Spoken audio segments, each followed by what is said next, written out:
Hello everyone, welcome back to my YouTube channel. आज की class में हम करेंगे रोहतक जिला दर्शन।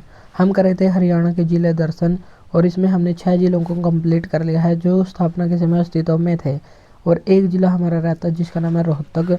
हम कर रहे थे धाकड़ बैच में हरियाणा जीके, और आज है हमारी क्लास नंबर 13। इससे पहले हमने 12 क्लासेस को कर लिया है, जिसमें हमने 2 क्लास हरियाणा के सामान्य परिचय से संबंधित की हैं, 6 जिलों से संबंधित की हैं, और 2 क्लास हमने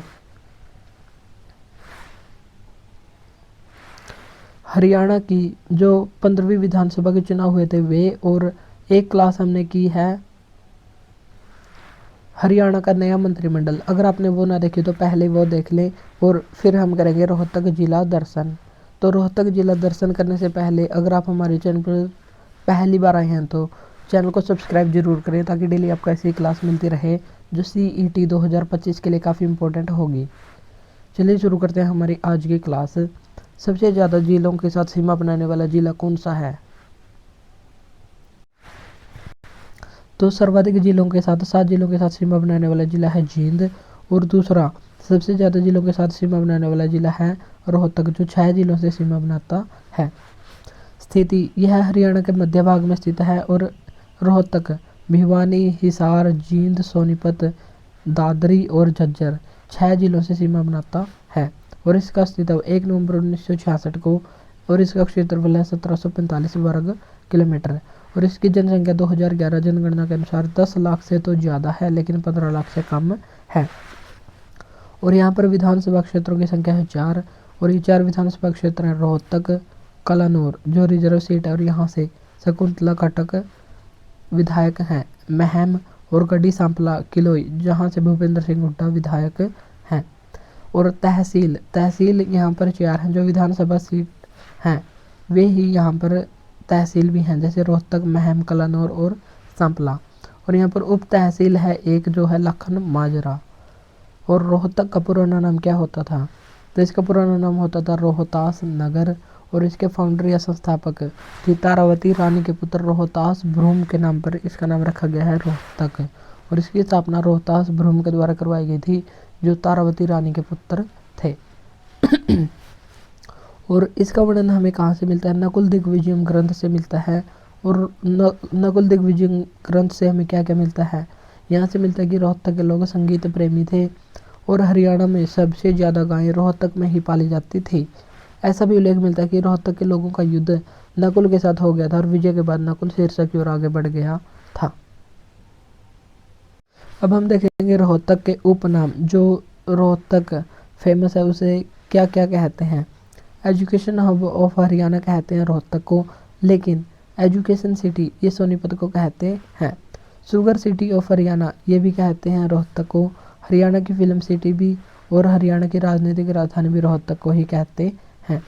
यहाँ पर महत्वपूर्ण उद्योग कौन कौन से हैं? एशियन पेंट्स उद्योग यहीं पर है, नट बोल्ट उद्योग भी यहीं पर है, और नट बोल्ट उद्योग में काफ़ी फेमस है चंद्रयान 3 जो 14 जुलाई 2023 को लॉन्च किया गया था, और 14 जुलाई से ये 23 अगस्त 2023 को चंद्रमा के साउथ पोल पर लैंड हो गया था। चंद्रयान 3 के यहाँ पर बने नट बोल्ट का यूज़ हुआ है, और इजराइल देश के लड़ाकू यान है जो यहाँ पर भी यहीं के नट बोल्ट का यूज़ इजराइल के लड़ाकू विमानों में होता है। और रेवाड़ी और गज्जक उद्योग ये फेमस है रोहतक का, और वीटा मिल्क प्लांट भी रोहतक में ही है। और सबसे बड़ा और सबसे पुराना वीटा प्लांट का नाम है, जो वीटा प्लांट है वो जींद में है, लेकिन वीटा मिल्क प्लांट ये रोहतक में भी है। अमूल डेयरी उत्पाद उद्योग ये रोहतक में है, और चीनी उद्योग ये भी रोहतक में ही है। अब हम देखेंगे रोहतक के महत्वपूर्ण मंदिर। दुर्गा मंदिर जो रोहतक में है, और इसका उद्घाटन दूसरे प्रधानमंत्री लाल बहादुर शास्त्री और उनकी पत्नी के द्वारा किया गया था। प्राचीन शिव मंदिर जो किलोई गांव में स्थित है, और यहाँ पर शिवरात्रि का मेला लगता है। बाबा मस्तनाथ का मठ ये स्थल बोहर रोहतक में है, और ये कानफाड़ा संप्रदाय से संबंधित है। और हरियाणा में 2 ही स्थल हैं जो कानफाड़ा संप्रदाय से संबंधित हैं। पहला है स्थल बोहर, और दूसरा है पेहवा जो कुरुक्षेत्र में है। और बाबा मस्तनाथ मठ की स्थापना बाबा गुरु गोरखनाथ के द्वारा की गई थी, और इसके वास्तविक संस्थापक चौरंगीनाथ माने जाते हैं और 4 अंगों से इनका निर्माण हुआ है। तो चौरंगीनाथ के द्वारा इसका वास्तविक संस्थापक माना जाता है और वास्तविक नाम इनका था कृष्णराज सागर और इनको हिंदी भाषा का पहला साहित्यकार भी माना जाता है। प्राण संकली के रचयिता भी यही हैं। और बाबा मस्तनाथ मठ का जीर्णोद्धार किसने करवाया था? बाबा मस्तनाथ के द्वारा और वर्तमान में इसके संरक्षक हैं बालक नाथ। तो ये सभी बातें हमको यहाँ पर रखनी है ध्यान। अब हम देखेंगे मेले, रोहतक के महत्वपूर्ण मेले। बाबा जमुना दास का मेला ये लगता है भालोठ गांव रोहतक में। बाबा मस्तनाथ का मेला ये स्थल बोहर में लगता है। शिवरात्रि मेला किलोई गांव रोहतक में लगता है। मेला होला महोत्सव ये लाखन माजरा गांव में लगता है और 9वें गुरु सिख गुरु तेग बहादुर की याद में ये लगता है।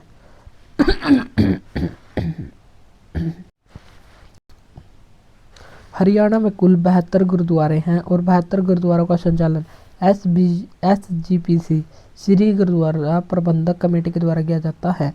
तो हरियाणा में ऑफिशियल 72 गुरुद्वारे हैं। मंजी साहिब गुरुद्वारा ये लाखन माजरा में स्थित है और 9वें सिख गुरु तेग बहादुर को समर्पित है और दिल्ली शहादत के समय जाते हुए 13 दिन यहाँ पर रुके थे। तो कितने दिन रुके थे? 13 दिन यहाँ पर रुके थे। बांग्ला साहिब गुरुद्वारा ये रोहतक में स्थित है। यहाँ पर कुछ फेमस मस्जिद भी हैं जहाँ पर मुसलमान नमाज को अदा करते हैं। उस स्थान को कहते हैं मस्जिद। और लाल मस्जिद रोहतक में स्थित है भिवानी स्टैंड के पास। तो प्रॉपर जगह है भिवानी स्टैंड, यहाँ पर है रोहतक में लाल मस्जिद। एक लाल मस्जिद रेवाड़ी में भी है और 1570 में अकबर के समय इसका निर्माण हुआ था। तो हरियाणा में सबसे पुरानी लाल मस्जिद यह है रेवाड़ी में और नवीनतम लाल मस्जिद जिसका निर्माण 1939 में आसिक अली के द्वारा किया गया था। तो नवीनतम लाल मस्जिद ये है रोहतक में और सबसे पुरानी लाल मस्जिद ये रेवाड़ी में स्थित है। दीनी मस्जिद ये रोहतक में है और मंदिर को मस्जिद में कन्वर्ट किया था औरंगजेब ने और वर्तमान में भगवान महावीर की मूर्ति यहीं पर स्थापित की गई है दीनी मस्जिद में। कांच की मस्जिद या शीशे वाली मस्जिद ये रोहतक में स्थित है। अब हम देख लेंगे रोहतक के पर्यटन स्थल। हरियाणा में टोटल 3 चिड़ियाघर हैं और रोहतक चिड़ियाघर हरियाणा का सबसे बड़ा चिड़ियाघर है। और 3 चिड़ियाघर हैं पिपली कुरुक्षेत्र में, भिवानी में और एक है रोहतक चिड़ियाघर जो हरियाणा का सबसे बड़ा चिड़ियाघर है। तिलियार झील ये रोहतक में और हरियाणा की सबसे छोटी झील यही है। 1976 में पर्यटकों के लिए इसको ओपन किया गया था। मैना पर्यटक परिसर ये रोहतक में है। नौरंग पर्यटक परिसर ये महम में स्थित है। राजा गौकर्ण तालाब ये रोहतक में है। और यदि पूछा जाए कर्ण तालाब करनाल में है और गौकर्ण तालाब ये रोहतक में है। चौबीसी चबूतरा ये महम में स्थित है और ज्ञानी चोर की गुफा ये भी महम में ही स्थित है। महम की बावड़ी इसका निर्माण किया गया था सुद्धो कलोल के द्वारा और शाहजहां के समय इसका निर्माण किया गया था और इसको स्वर्ग का झरना भी कहते हैं। महम की बावड़ी को स्वर्ग का झरना भी कहते हैं और निर्माण सुद्धो कलोल के द्वारा किया गया था। शाह मोहम्मद रमजान का गुंबद ये महम में स्थित और इसे हाथी ए हरियाणा कहा जाता है। अब हम देखेंगे रोहतक के महत्वपूर्ण स्टेडियम। राजीव गांधी स्टेडियम ये है रोहतक में और राजीव गांधी के नाम पर सबसे बड़ा स्टेडियम यही है। बंसीलाल क्रिकेट स्टेडियम ये लाहली गांव में स्थित है रोहतक में और रणजी या घरेलू में सचिन तेंदुलकर का लास्ट मैच यहीं पर हुआ था। शिक्षा एवं संस्थान में सबसे महत्वपूर्ण है MDU महर्षि दयानंद यूनिवर्सिटी। इसकी स्थापना 1976 में रोहतक विश्वविद्यालय के नाम से हुई थी और 1977 में ही इसका नाम हो गया था MDU महर्षि दयानंद यूनिवर्सिटी।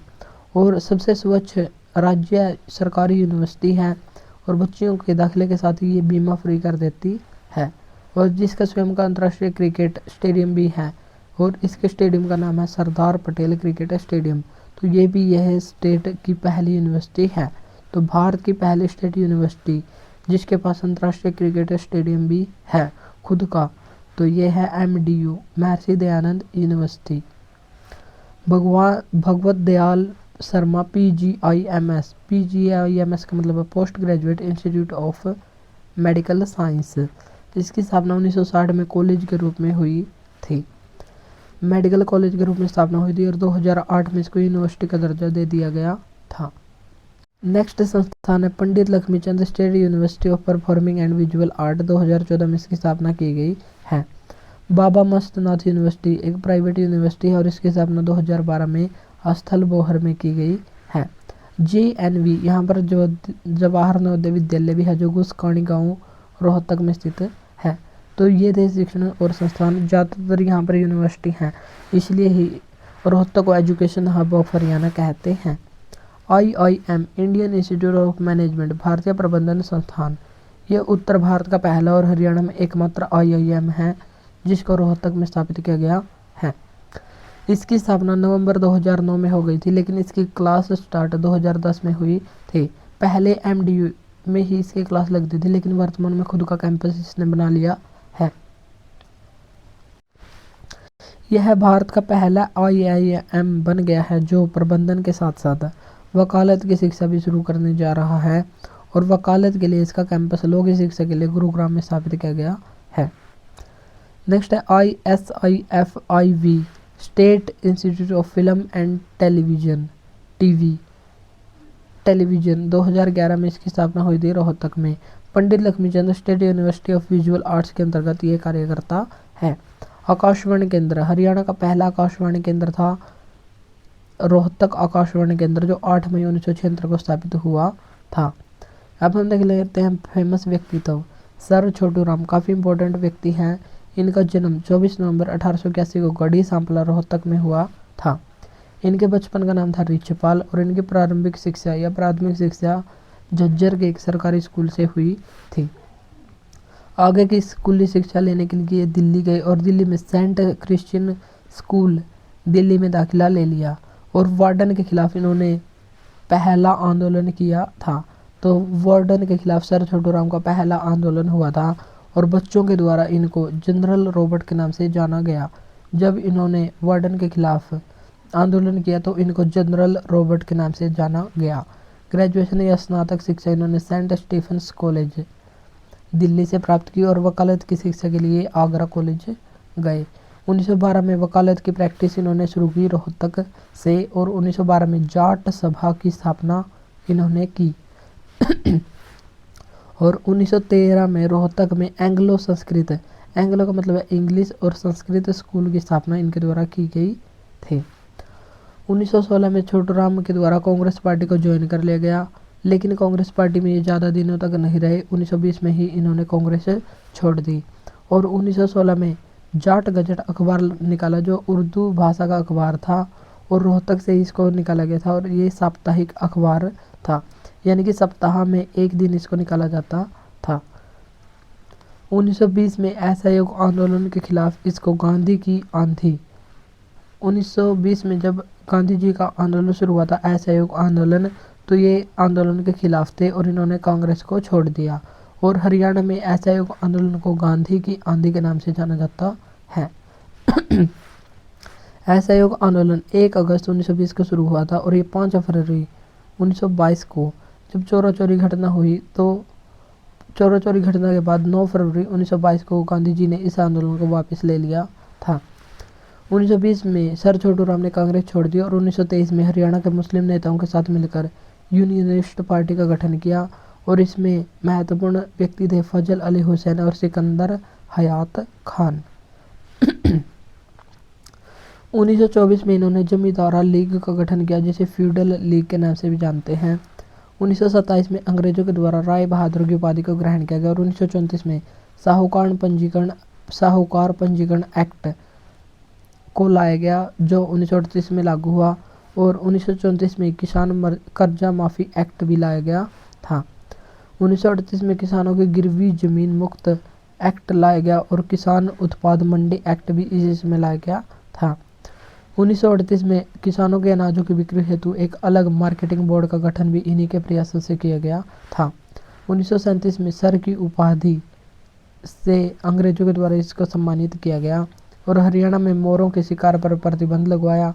दिसंबर 1944 में हिमाचल प्रदेश के बिलासपुर के राजा के साथ भाखड़ा बांध बनाने को लेकर एक समझौता हुआ था जिसे मेमोरेंडम ऑफ अंडरस्टैंडिंग कहते हैं। 9 जनवरी 1945 को इनकी मृत्यु लाहौर में हो गई थी। और इनके कुछ उपनाम भी हैं, जैसे इनको किसानों का मसीहा कहते हैं, रहबरे आजम कहते हैं, भगवान के बराबर का दर्जा मुस्लिमों के द्वारा दिया गया था।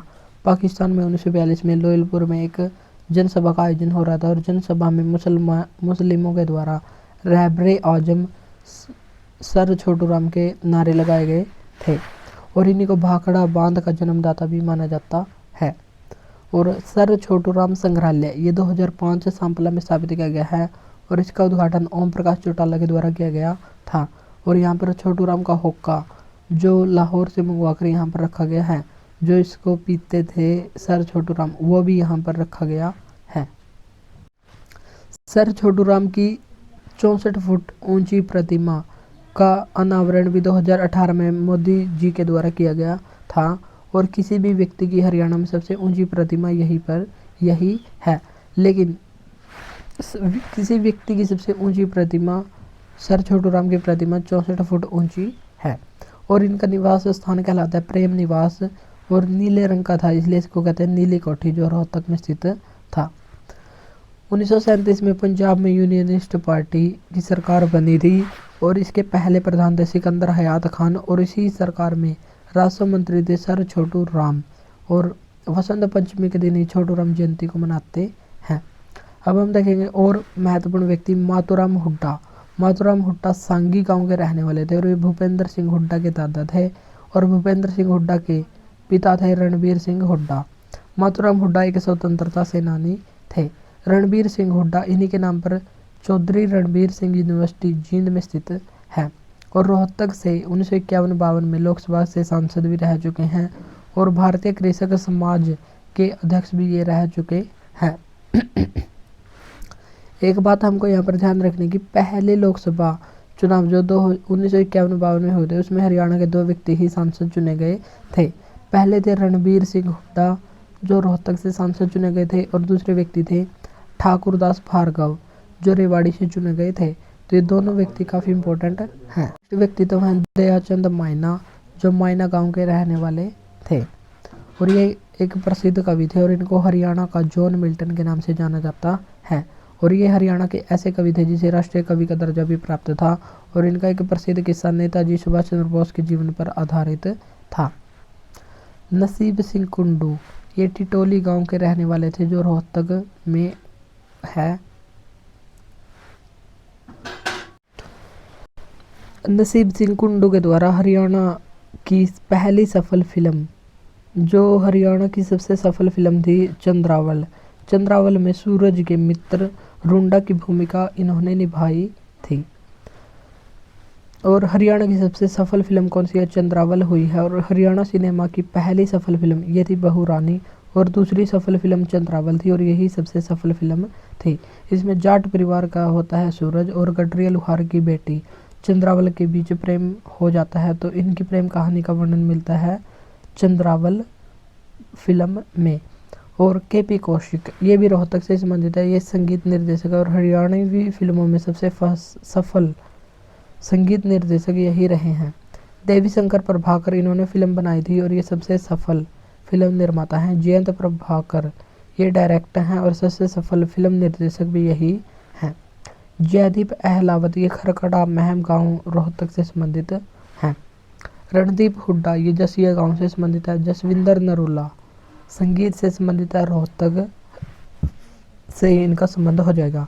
पारुल गुलाटी ये एक्टिंग या अभिनय के लिए काफ़ी फेमस हैं। अशोक घई और सुभाष घई ये रोहतक से संबंधित और ये फिल्म निर्माता हैं। महासिंह नेहरा ये निंदाना गांव महम से संबंधित है। हरियाणा के ये पहले शिक्षा मंत्री हैं। मनोहर लाल खट्टर जिनको काका और हेडमास्टर के नाम से जानते हैं और इनका संबंध भी निदाना गांव महम से ही है। अनुराधा बेनीवाल जो खेड़ी गांव महम से रहने वाली है, ये कवित्री और शतरंज खिलाड़ी भी हैं। शाह मोहम्मद रमजान इनको हादी हरियाणा कहते हैं। शेफाली वर्मा सबसे कम उम्र में भारतीय महिला क्रिकेट टीम में शामिल होने वाली बनी हैं और ये रोहतक की हैं। ममता खरब जिनको गोल्डन गर्ल ऑफ हरियाणा कहा जाता है और गोल्डन बॉय ये नीरज चोपड़ा को कहते हैं और गोल्डन गर्ल ममता खरब को कहते हैं। नेक्स्ट है साक्षी मलिक। साक्षी मलिक का जन्म हुआ था 3 सितंबर 1992 को और ये मोखरा गांव रोहतक से संबंधित हैं। ये प्रसिद्ध रेसलर और कुश्ती खिलाड़ी हैं और पहली महिला रेसलर बनी है जिन्होंने ओलंपिक में कोई पदक जीता है। और इन्होंने 2016 के रियो ओलंपिक में ब्रॉन्ज मेडल जीता है 58 किलोग्राम भार कैटेगरी में। दीपक हुड्डा क्रिकेटर हैं। मंगल सेन हरियाणा के सेकंड उप मुख्यमंत्री ये रह चुके हैं और हरियाणा में अब तक टोटल 6 उप मुख्यमंत्री बन चुके हैं। भारत का पहला एलिवेटेड रेलवे ट्रैक रोहतक में ही बनाया गया है और हरियाणा का पहला कॉलेज 1926 में रोहतक में ही स्थापित हुआ था। रोहतक और चरखी दादरी हरियाणा के 2 लैंडलॉक्ड डिस्ट्रिक्ट हैं, यानी कि इनकी सीमा किसी बाहरी राज्य या केंद्र शासित प्रदेश के साथ नहीं लगती। और हरियाणा का पहला आकाशवाणी केंद्र जो रोहतक में स्थापित किया गया 8 मई 1976 को। और खोखराकोट नामक स्थान से इंडो ग्रीक सिक्के काफ़ी मात्रा में प्राप्त हुए हैं। और बाकी इनकी चर्चा हम हिस्ट्री में करेंगे जब हम करेंगे हरियाणा की हिस्ट्री। तो यहाँ पर होता है हमारा रोहतक ज़िला कंप्लीट और आज की क्लास में हमने किया रोहतक ज़िला। और इस क्लास की PDF के लिए हमारे व्हाट्सएप नंबर पर कांटेक्ट करें तो वहाँ पर इस क्लास की PDF मिल जाएगी। तो आज के लिए इतना ही, मिलते हैं नेक्स्ट वीडियो में। Thank you.